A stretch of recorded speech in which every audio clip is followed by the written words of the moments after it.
नमस्कार, जय हिंद, वंदे मातरम साथियों। आज हम यहाँ पर दिनांक 13 नवंबर 2021 का पेपर यहाँ पर हल कर रहे हैं और इस पेपर के अंदर जो क्वेश्चंस आएंगे या उनके जो सॉल्यूशंस होंगे उसके लिए मैं आपको बताना चाहूँगा कि पहले से ही आपको ये सारा जो पेपर है, इसका जो पूरा PDF है वो आपको हमारे गरुड़ ऑनलाइन के टेलीग्राम ग्रुप पर मिल जाएगा। तो वहाँ से आप इस पेपर को ले सकते हैं, इसे आराम से बैठकर सॉल्व कर सकते हैं और शाम को 5 बजे जब यहाँ पर हम इन आंसर्स को सॉल्व करवाएंगे, यानी इन क्वेश्चंस के आंसर्स को जब हम निकलवाएंगे यहाँ पर, तो आप आके यहाँ पर चेक कर सकते हैं कि हमारा कौन सा क्वेश्चन सही है, कौन सा गलत है। आप इस वीडियो को जरूर देखें क्योंकि इस वीडियो में हो सकता है कि कई नई विधियाँ जो आपको बताई जा रही हैं, उन विधियों से भी आप अपने आंसर को और भी छोटे और आसान तरीके से निकाल सकते हैं। क्लियर हो गया दोस्तों? अब चलते हैं हमारे आज के पेपर पर और आज के पेपर में देखते हैं कि पहला सवाल कौन सा आ रहा है। बहुत सिंपल सा पेपर है आज का। बोला गया है कि दो सम संख्याओं का योग क्या होता है। मैंने आपको बताया था कि कभी भी जब आप, पहले मैं यहाँ पर थोड़ा सा, मैंने आपको बताया था कि जब भी आप किन्हीं दो सम संख्याओं का योग करते हैं तो उनका जो उत्तर है वह सदैव, यानी आप बात करेंगे तो वह सदैव सम ही होगा। यानी कोई भी आप संख्या ले लो, एग्जाम्पल के रूप में मैंने एक संख्या ली 2 और एक संख्या ली मैंने 4, इनका योग क्या आएगा? 6। यदि मैंने एक संख्या ली यहाँ पे 12, एक संख्या ले ली यहाँ पे 10 और इनका योग क्या आएगा? 22। मैंने कोई भी एक संख्या ले ली, मैंने ले लिया एक 34 और एक ले लिया 6 और यहाँ पर इनका योग क्या आएगा? 40। आप देखेंगे जब भी आप किन्हीं दो संख्याओं का योग कर रहे हैं तो उनका जो उत्तर है वो भी एक सम के रूप में आ रहा है। तो यानी इस टाइप का सवाल जब भी आएगा तो आपका आंसर जो है वो यहाँ पर सदैव सम जो है वो राइट होगा, जो कि हमारा यहाँ पर ऑप्शन नंबर ए है। क्लियर हो रहा है दोस्तों? चलें अगले सवाल पर। अगला सवाल आता है हमारा कि 4 और 19 का मसब क्या है। यानी जो अंग्रेजी मीडियम के विद्यार्थी हैं उनको बता दूं, HCF की बात हो रही है। 4 और 9 के बीच में कोई भी आपस में समानता यहाँ पर नहीं है, यानी विभाजकता की समानता यहाँ पर नहीं है। कोई भी ये जो दोनों नंबर हैं किसी एक अंक से यहाँ पर विभाजित नहीं है। अगर होते तो हम आगे इसकी प्रोसेस करते, क्योंकि ये नहीं है तो हम कहेंगे नहीं है, तो इनका जो आंसर है वो क्या हो जाएगा? 1 हो जाएगा। क्लियर हो गया? अगला सवाल,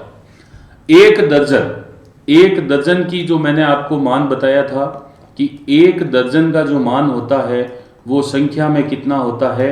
12, यानी 12 पीस होते हैं।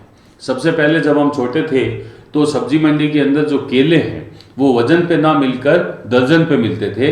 तो 5 रुपए दर्जन, 4 रुपए दर्जन, यानी 4 रुपए में हमको 12 पीस मिल जाते थे।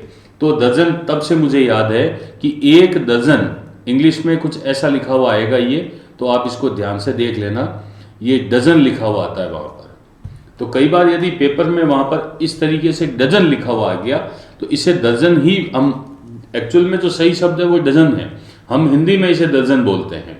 तो यहाँ पर दर्जन। क्लियर?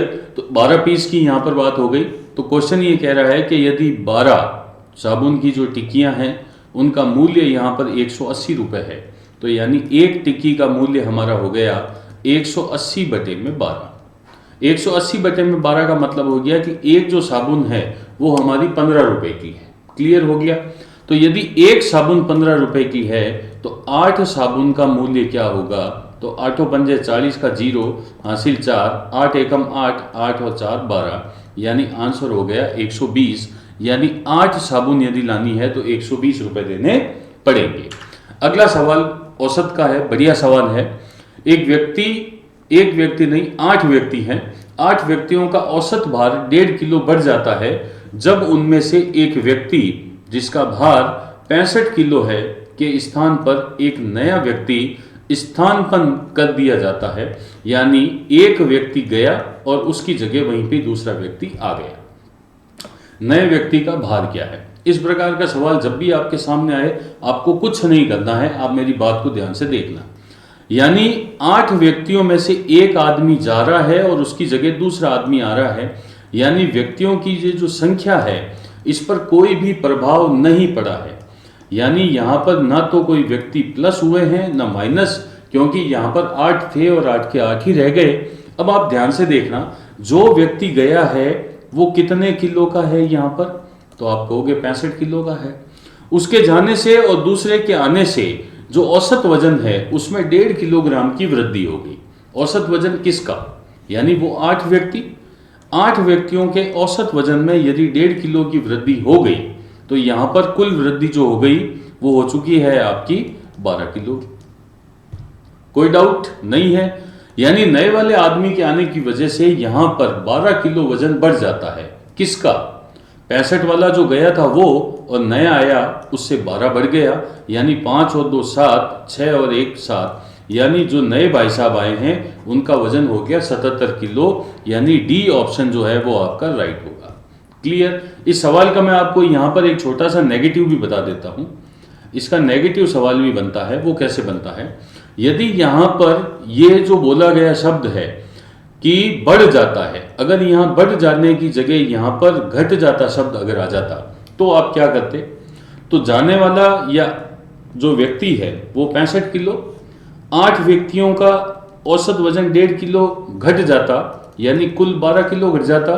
तो यहाँ पर आपको करना पड़ता 65 में से 12 कम करते, यानी 3 और 1 4, नए आने वाले आदमी का जो वजन है वो हो जाता आपका 43 किलो। कोई डाउट, क्लियर। तो आप जब आपका योग में आए तो जोड़ देना, घटाव में आए तो कम कर देना, बाकी कुछ नहीं करना। अगले सवाल पर चलते हैं। 25 का 32% क्या होगा, ये मेरा 25 है, इसका 32% क्या होगा, 32% ये हो गया आपका, 25 से गया आपका 4 बार, 4 से ये 32 गया आपका 8 बार, आंसर आपका 8 आएगा, यानी ए ऑप्शन आपका यहाँ पर राइट हो जाएगा। चलिए आगे बढ़ते हैं अगले सवाल पे। यदि किसी संख्या के 40% में 42 जोड़ने पर वही संख्या मिलती है। सिंपल सी बात है, मैंने आपको 100 बार बताया हुआ है कि कोई भी संख्या जो होती है वो अपने आप का कितना परसेंट होती है, 100%। साफ साफ ये बोल रहा है कि उस संख्या के 40% में 42 जोड़ने पर, आप ध्यान से देखिएगा, ये 42 संख्या है ना कि प्रतिशत का मान। अगर मैं आपसे एक सिंपल सा सवाल पूछूं कि 40% में कितना जोड़ूं कि 100% आए, तो आप कहोगे कि सर 60% जोड़ दीजिए तो आपके पास में 100% आ जाएगा। बात तो आपकी सही है, ठीक है। क्वेश्चन ये कह रहा है कि किसी संख्या के 40% में जब संख्या 42 जोड़ी जाती है तो वही संख्या प्राप्त होती है, यानी 100% प्राप्त होता है। इसका मतलब यहाँ पर परसेंट है आपका 60 और यहाँ पर संख्या है आपकी 42। क्लियर। यानी इसका मतलब आपका 60% जो है वो 42 के बराबर है। क्लियर हो गया। मैंने आपको बताया था नीचे कौन जाता है, परसेंट गुणा हो गया आपका 100 से, ये 0 से आपका 0 कट गया, 6 से 42 आपका 7 बार, और 7 का 10 से गुना, यानी आपका जो आंसर आएगा वो कितना आएगा, 70, यानी ए ऑप्शन जो है वो आपका राइट हो जाएगा। क्लियर हो गया दोस्तों। फिर आते हैं अगले सवाल पर। किसी त्रिभुज का परिमाप क्या होता है। परिमाप होता है, यहां पर हम कह सकते हैं कि सभी जो भुजाएं हैं, सभी भुजाएं या सभी भुजाओं का योग, चाहे वो किसी भी आकृति में हो। यहाँ पर ये बिल्कुल नहीं बताया गया है कि कौन से त्रिभुज की बात हो रही है, तो यहाँ पर बोला गया है किसी भी त्रिभुज, किसी त्रिभुज का परिमाप क्या होगा, तो जो उसकी सारी भुजाएं होगी उन सभी भुजाओं का यहाँ पर क्या कर देंगे, योग कर देंगे। क्लियर हो रहा है। अगला सवाल, 60 के पूरक कोण। मैंने आपको बार बार बताया हुआ है कि जो पूरक कोण होता है, पूरक कोण का मतलब होता है कि जिन दो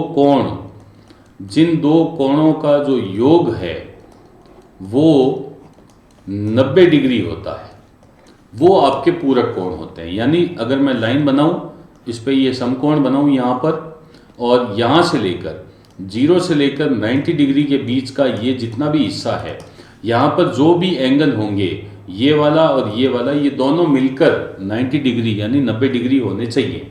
तो यदि एक कोण मेरा यहाँ पर 60 बन रहा है तो आगे मुझे कितना चाहिए, 30, तभी तो 60 और 30 मिलकर कितने हो जाएंगे, 90 हो जाएंगे। तो मेरा 60 का पूरक कोण जो होगा वो कितना हो जाएगा, 30 हो जाएगा। कोई डाउट है? नहीं, स्क्रीन छोड़ रहा हूं। अगला सवाल, 5 × 25, 125 का कितने परसेंट है? तो 5 गुणे में जब मैं 25 करूंगा तो 5 गुणे में 25 करूंगा तो वो भी 125 ही आएगा। और साफ सवाल पूछ रहा है कि जो 125 है वो 125 का कितने परसेंट है, यही तो सवाल पूछ रहा है। तो मैंने कहा था कि कोई भी संख्या जो होती है वो अपने आप का कितना परसेंट होती है, 100% होती है। तो यहाँ पर आंसर ए जो है वो आपका राइट हो जाएगा। फिर से अगला सवाल, बहुत अच्छा सवाल आ रहा है। एक व्यक्ति को उत्तीर्ण होने के लिए पूर्णांक का 33% प्राप्त करना आवश्यक है। ठीक है, सबसे पहले उत्तीर्ण का मतलब पास होने के लिए पूर्णांक यानी टोटल नंबर ऑफ मार्क्स 33% अंक प्राप्त करना आवश्यक है। यानी भाई साहब 33% नहीं लाओगे तो पास नहीं होंगे, 33% नहीं लाओगे तो पास नहीं होंगे। वह कितने प्राप्त करता है? 25% अंक प्राप्त करता है, यानी फेल हो गया। कितने अंकों से हुआ? 40 अंकों से हुआ। ठीक है, 25% लाया है, आपका यहाँ पर फेल हो गया। 33% लाता तो यहाँ पर आपका पास हो जाता। कहने का मतलब है फेल होने से लेकर पास होने तक परसेंट कितना कम पड़ गया? 8% कम पड़ गया। लेकिन फेल होने से लेकर पास होने तक नंबर कितने कम पड़ गए? तो आप कहोगे 40 नंबर कम पड़ गए। यानी कहीं ना कहीं आपका 8% बराबर है 40 अंक के। कोई डाउट? यानी 40 बटे में हो गया आपका 8, गुणे में हो गया आपका 100, ये गया आपका 5 बार। और आपकी जो परीक्षा थी वो कुल कितने अंकों की थी? 500 अंकों की। यानी सी ऑप्शन जो है वो आपका यहाँ पर राइट होगा। क्लियर हुआ दोस्तों? फिर अगले सवाल पर आते हैं। स्क्रीन को छोड़ रहा हूँ कुछ सेकंड के लिए ताकि आप बाद में भी पॉज करके देख सकें। अगला सवाल, संजय अपने वेतन का 60% घरेलू खर्च पर, यानी संजय का जो भी वेतन है वो अपने आप का 100% है। 60% उसने यहाँ पर घरेलू खर्च किया, 25% उसने परिवहन पर खर्च किया, यानी कुल उसने 85% अभी तक खर्च कर दिया। यहाँ तक किसी को कोई डाउट नहीं है? इतना खर्च करने के बाद भी 750 रुपये बचा लेता है। यानी 100% जो राशि है उसमें से 85% खर्च करने के बाद में राशि प्रतिशत में कितनी बचेगी? 15% बचेगी। लेकिन रुपयों में कितनी बच रही है? 750। मैंने आपको बताया हुआ है परसेंट का मान नीचे फेंकना है, गुणे में आपको 100 करना है। 15 से 75 गया आपका 5 बार और आपका जो उत्तर होगा वो होगा 5000। यानी सी ऑप्शन जो है वो आपका राइट होगा। स्क्रीन को फिर 2 सेकंड के लिए छोड़ रहा हूं, अगले सवाल पे चलते हैं। अगला सवाल आता है हमारा, यहाँ पर एबीसी का मान पूछा है, ए, बी और सी। ए बी का जो मान है वो 7:9 दे रखा है, बी सी का जो मान है वो 3:5 दे रखा है। और करना कुछ नहीं है, मैंने आपको कई बार कक्षा में बता रखा है, 7 तिया 21, 9 तिया 27 और 9 पंजे 45। 3 से कट रहा है आपका, 3 से 7 बार, 3 से 9 बार, 3 से 15 बार, और यही इनके बीच का अनुपात होगा। यानी 7, 9, 15, यानी बी ऑप्शन आपका राइट हो जाएगा। चले आगे बढ़े दोस्तों, अगला सवाल ले रहे हैं।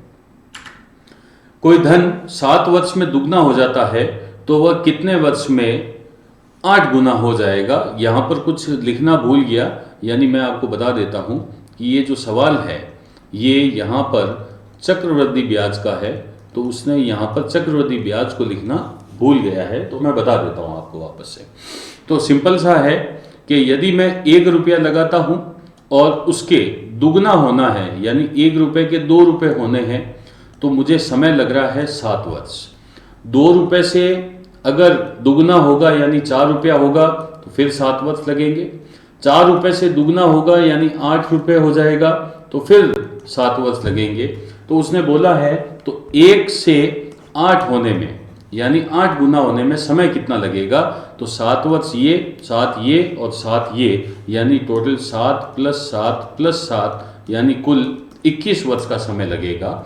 यानी आपका यहाँ पर बी ऑप्शन जो है वो आपका यहाँ पर राइट हो जाएगा। क्लियर हो गया दोस्तों? कोई दिक्कत? आगे बढ़ते हैं। अगला सवाल, 2 बार समझाया हुआ है। पहले भी इस टाइप का एक क्वेश्चन आया था कि किलोमीटर प्रति घंटा की चाल को यदि मीटर प्रति सेकंड में बदलना है तो वहाँ पर गुणा करना होगा 5/18 से, और यदि मीटर प्रति सेकंड की चाल को बदलना है किलोमीटर प्रति घंटे में तो वहाँ गुणा करना होगा 18/5 से। कोई डाउट? यहाँ पर हमें दिया हुआ है 54 किलोमीटर प्रति घंटा, इसकी चाल बदलनी है मीटर प्रति सेकंड में, यानी 54 का गुणा होगा यहाँ पर 5/18 से। 18 से 54 गया आपका 3 बार और आंसर आएगा आपका 15 मीटर प्रति सेकंड, यानी जो ऑप्शन सी है वो दोस्तों यहाँ पर आपका राइट होने वाला है। क्लियर? चलिए अब आते हैं अगले सवाल पर। 8 संख्याओं का औसत 21 है, यानी हमारे पास में यहाँ पर संख्या कितनी है? 8 है, और उन सभी संख्याओं का जो औसत है वो कितना है? 21 है। यहाँ पर सवाल जब ध्यान से पढ़ेंगे तो लिखा हुआ है प्रत्येक संख्या को 8 से गुना कर दिया जाए।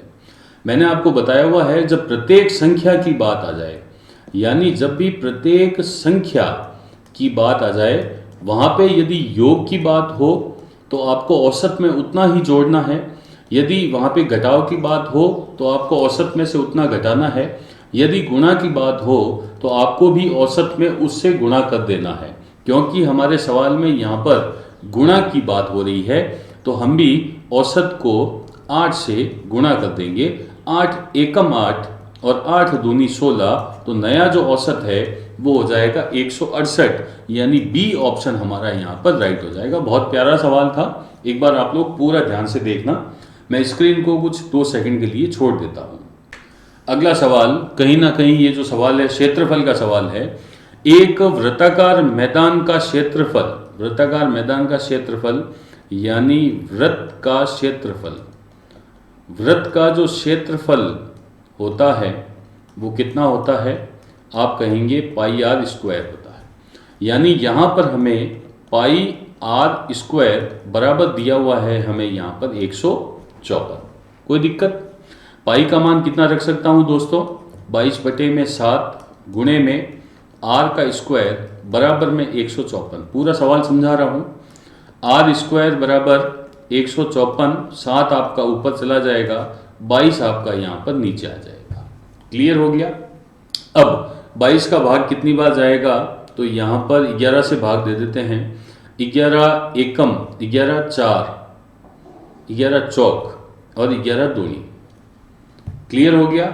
2 से ये आपका फिर गया यहाँ पर आपका 7 बार, और स्क्वायर हटेगा आपका यहाँ पर दोनों संख्याओं पे रूट चढ़ जाएगा और आपका मान यहाँ पर आ जाएगा 7। कोई दिक्कत? मैं पूरा बता देता हूँ वापस से। ऐसे हो जाएगा ये 7 इंटू में 7, ये हो जाएगा 49 और मान वापस आ जाएगा 7। कोई डाउट नहीं? मैंने यहाँ 7 लिख दिया, यानी आर का जो मान है वो मेरे पास में 7 आ गया। परिधि पूछी है, परिधि का जो सूत्र होता है वो मैंने आपको बता रखा है, वो 2 पाई आर होता है।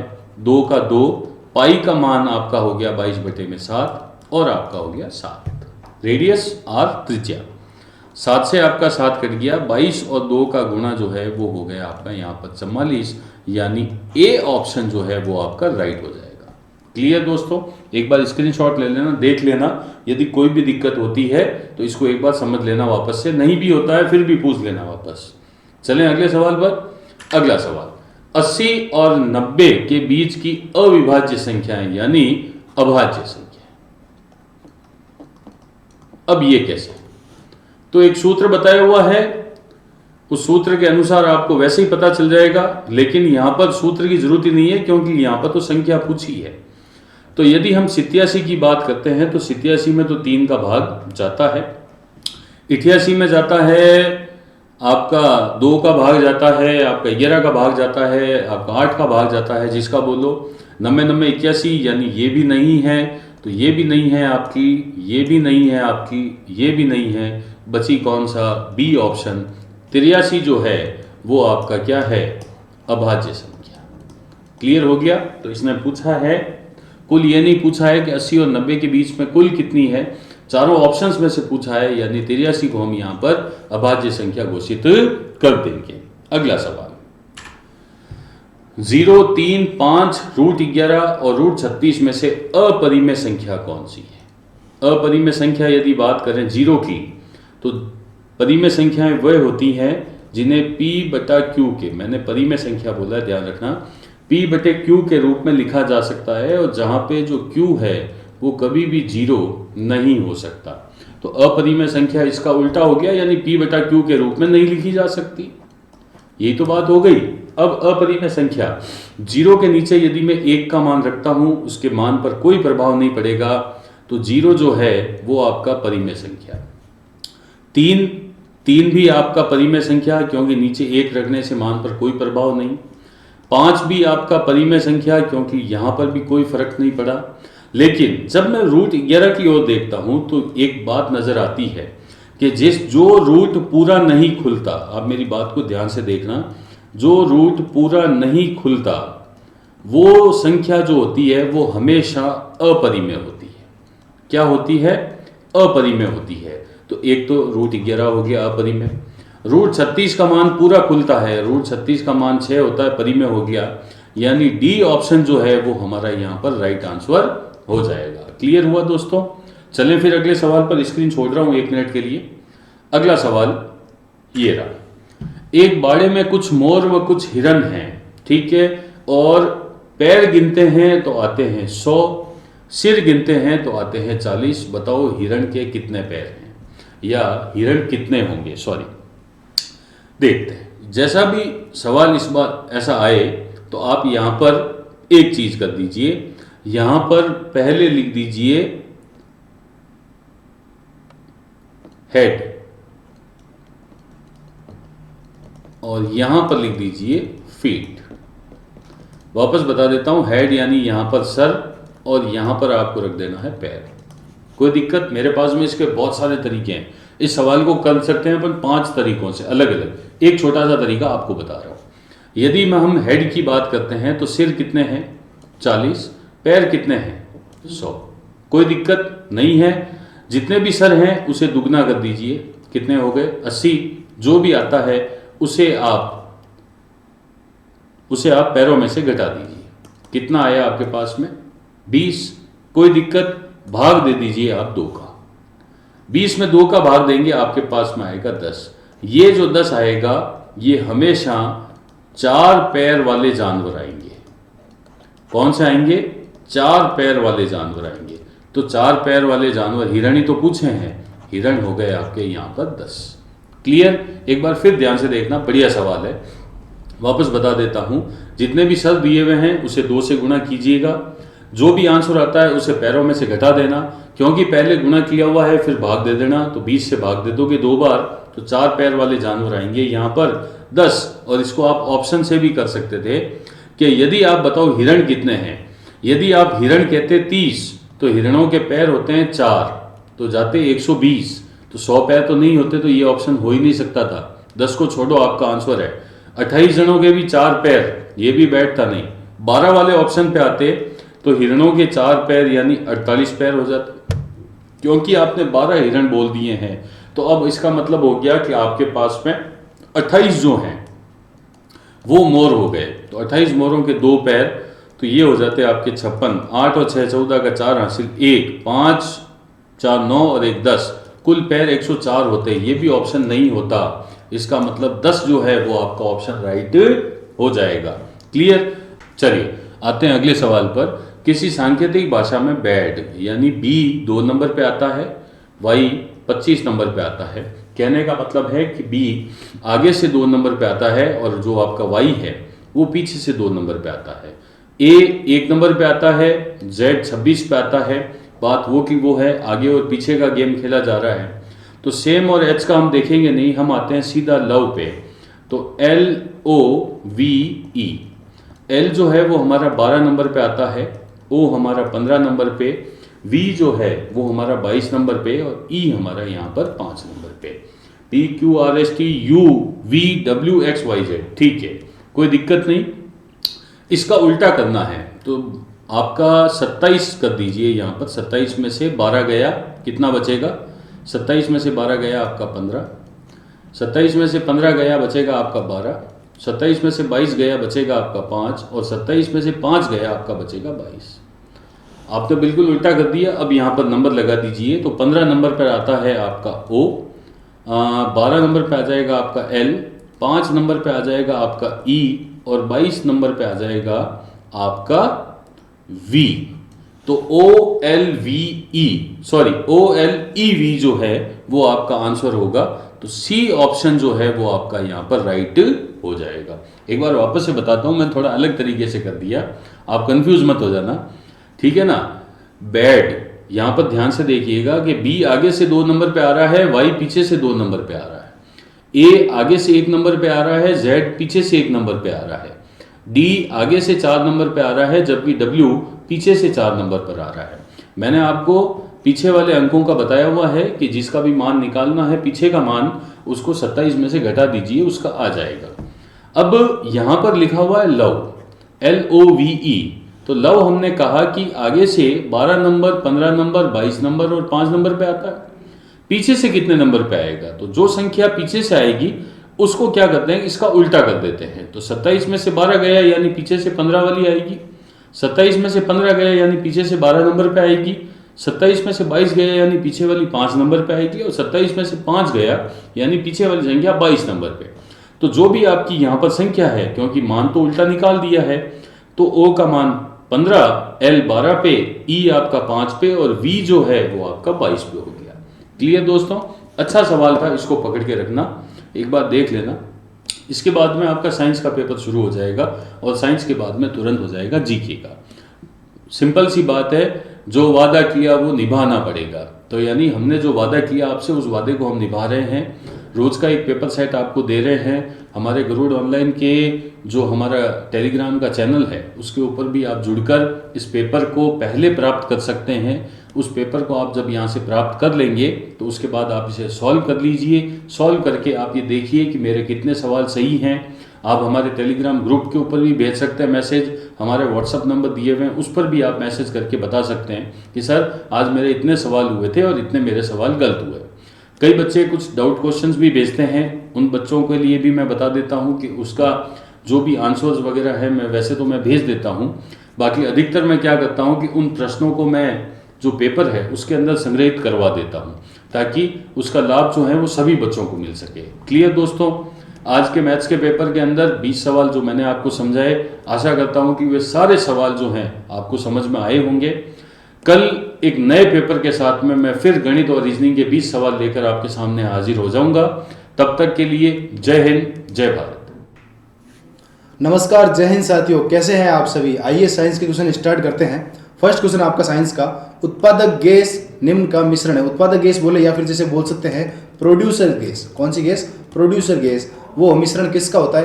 तो वह आपके कार्बन मोनोऑक्साइड के साथ में नाइट्रोजन का मिश्रण होता है। ए ऑप्शन आपका इसका करेक्ट हो जाएगा। अच्छा, बी ऑप्शन जो दे रखा है CO plus H2, carbon monoxide plus H2 का मिश्रण क्या कहलाएगा? वह आपके वाटर गैस या फिर जिसे बोल सकते हैं भाप अंगार गैस का मिश्रण होता है। नेक्स्ट क्वेश्चन आपकी स्क्रीन पे, नाभिकीय रिएक्टर में इनमें से कौन ईंधन का कार्य करता है? जो नाभिकीय रिएक्टर है उसमें ईंधन का कार्य कौन करता है, ये क्वेश्चन पूछा हुआ है। तो इसमें आपके कोयला, यूरेनियम, रेडियम या डीजल। बी ऑप्शन आपका इसका हो जाएगा। यूरेनियम जो है वो आपके ईंधन का कार्य करता है नाभिकीय रिएक्टर में। ओके, नेक्स्ट क्वेश्चन, जड़त्व का नियम सर्वप्रथम किसने दिया था? जो न्यूटन के 3 नियम है और प्रथम नियम को ही क्या बोला गया है? जड़त्व का नियम बोला गया है, या फिर जिसे बोला गया है क्या, गैलीलियो का नियम। ठीक है, तो जड़त्व का नियम आपके किसने दिया था? गैलीलियो ने दिया था। ए ऑप्शन आपका इसका करेक्ट हो जाएगा। ठीक है, नेक्स्ट क्वेश्चन आपकी स्क्रीन पे, कौन सी युक्ति यांत्रिक ऊर्जा को विद्युत ऊर्जा में परिवर्तित करती है? क्या बोला गया है? यांत्रिक ऊर्जा को विद्युत ऊर्जा में परिवर्तन करवाना। अच्छा, अगर इसका उल्टा क्वेश्चन पूछ लेता कि विद्युत ऊर्जा को यांत्रिक ऊर्जा में कौन परिवर्तन करता है, तो वो तो हो जाएगा आपके मोटर। लेकिन यहाँ जो पूछा हुआ है कि मोटर के उल्टा कार्य कौन करता है, जो यांत्रिक ऊर्जा को विद्युत ऊर्जा में चेंज करे, तो वो हो जाएगा आपके डायनमो। डायनमो क्या करता है? यांत्रिक ऊर्जा को विद्युत ऊर्जा में परिवर्तित करता है। नेक्स्ट क्वेश्चन, पेट्रोलियम अग्नि के लिए कौन से प्रकार का अग्निशामक प्रयोग किया जाता है? मतलब पेट्रोलियम से अगर मान लो कहीं आग लग जाए तो उस आग को बुझाने के लिए किसका प्रयोग किया जाता है, ये क्वेश्चन पूछा हुआ है। 4 ऑप्शन दे रखे हैं, फोम प्रकार, सोडा एसिड प्रकार, पाउडर प्रकार या इनमें से कोई नहीं। तो आपके जो फोम प्रकार है वो आपके पेट्रोलियम से लगी आग को बुझाने में सहायक होता है। अगला क्वेश्चन, चट्टान पर उगने वाले पादप क्या कहलाते हैं? बहुत ही शानदार क्वेश्चन। चट्टान पर जो पौधे उगते हैं उनको क्या कहते हैं? तो चट्टानों को इंग्लिश में बोलते हैं सेल और सेल पे उगने वाले पौधों को कह देंगे सेलोद्भिद। तो डी ऑप्शन आपका इसका करेक्ट हो जाएगा। सेलोद्भिद पौधे वो होते हैं जो चट्टान पर उगते हैं। ओके, नेक्स्ट क्वेश्चन, शरीर में कॉपर की कमी होने से कौन सा रोग हो जाता है? कॉपर की कमी, और कॉपर का प्रतीक क्या हो जाएगा? Cu हो जाएगा। और कॉपर की कमी होने से रतौंधी, गलगंड, एनीमिया या पायरिया, कौन सा रोग हो जाएगा? तो कॉपर की कमी से आपका एनीमिया रोग हो जाता है। कौन सा रोग हो जाता है? एनीमिया रोग हो जाता है। अगला क्वेश्चन, मिनीमाता रोग का कारण है। मिनीमाता रोग का कारण क्या होता है? किसकी अधिकता से मिनीमाता रोग हो जाता है? तो पारे की अधिकता से, पारा बोलो या फिर मरकरी या जिसका प्रतीक होता है Hg, और इसकी अधिकता से मिनीमाता रोग हो जाता है। अगला क्वेश्चन, हाइपरटेंशन। हाइपरटेंशन मतलब आपने टेंशन ज़्यादा ले ली तो जिससे आपकी बीपी ज़्यादा हो गई, उसके हाइपरटेंशन शब्द किसके लिए प्रयोग किया जाता है? ये क्वेश्चन पूछा हुआ है। तो जब बीपी आपकी बढ़ जाती है, हाइपरटेंशन मतलब बीपी बढ़ गई, तो हृदय की गति तेज होने के लिए नहीं, हृदय की गति धीमी ये भी नहीं, और रक्तचाप जिसको इंग्लिश में बोलते हैं बीपी, उसके घटने के लिए नहीं, ये बढ़ जाती है, उसे बोलते हैं, वो वर्ड हो जाएगा आपका हाइपरटेंशन। ओके, नेक्स्ट क्वेश्चन, रक्त अल्पता रोग किसकी कमी से होता है? रक्त अल्पता रोग किसकी कमी से होता है, ये पूछा गया है। तो ये आपके हीमोग्लोबिन या फिर जिसे बोल सकते हैं लौह तत्व की कमी से रक्त अल्पता रोग हो जाता है। अगला क्वेश्चन, शरीर का सबसे व्यस्ततम अंग कौन सा होता है जो 24 आवर्स कार्य करता रहता है? अगर वो कार्य नहीं किया तो मतलब आदमी किसी कार्य का नहीं रहा। तो व्यस्ततम अंग किसे कहा गया है? वृक्क, यकृत, हृदय या फिर मस्तिष्क? तो आपके हृदय को व्यस्ततम अंग कहा गया है, 24 आवर्स ये कार्य करता रहता है। अगला क्वेश्चन, नाड़ी दर कहाँ से मापी जाती है? नाड़ी दर किस से मापी जाती है? ये क्वेश्चन पूछा हुआ है। शिरा से, धमनी से, त्वचा से या तंत्रिका से?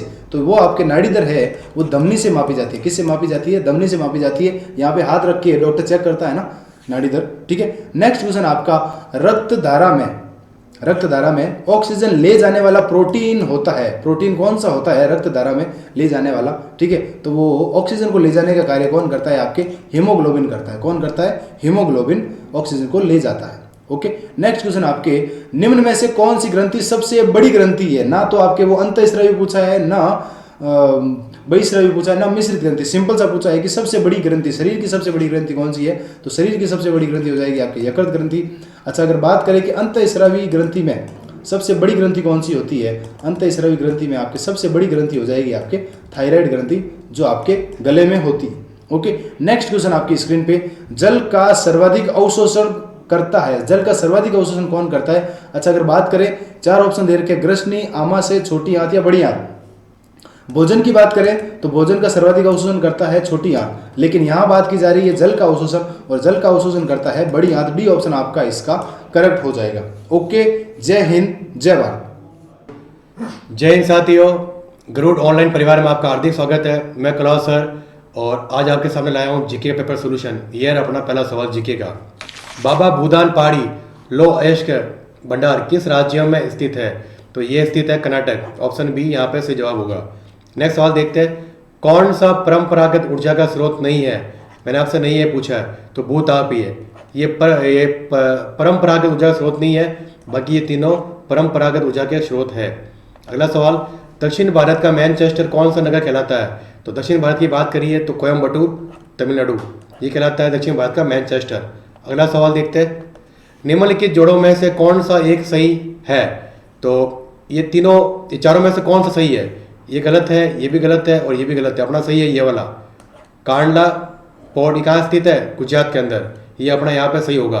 नेक्स्ट सवाल, छत्तीसगढ़ की राजधानी है रायपुर। ऑप्शन सी यहाँ पे सही जवाब होगा। अगला सवाल है, कलकत्ता शहर किसने बसाया था? तो ऑप्शन डी, जॉब चार्नोक ने कलकत्ता नगर बसाया था। अगला सवाल देखिए, निम्नलिखित में से कौन सा राज्य प्रसिद्ध नवकलेश्वर त्यौहार से संबंधित है? तो ये है उड़ीसा। ऑप्शन डी यहाँ पे सही जवाब होगा। अगला सवाल देखिए, भारत का कौन सा शहर सांस्कृतिक घुलन केंद्र यानी मेल्टिंग पॉइंट के नाम से जाना जाता है? तो ये है बेंगलुरु या बेंगलोर। ऑप्शन बी यहाँ पे सही जवाब होगा।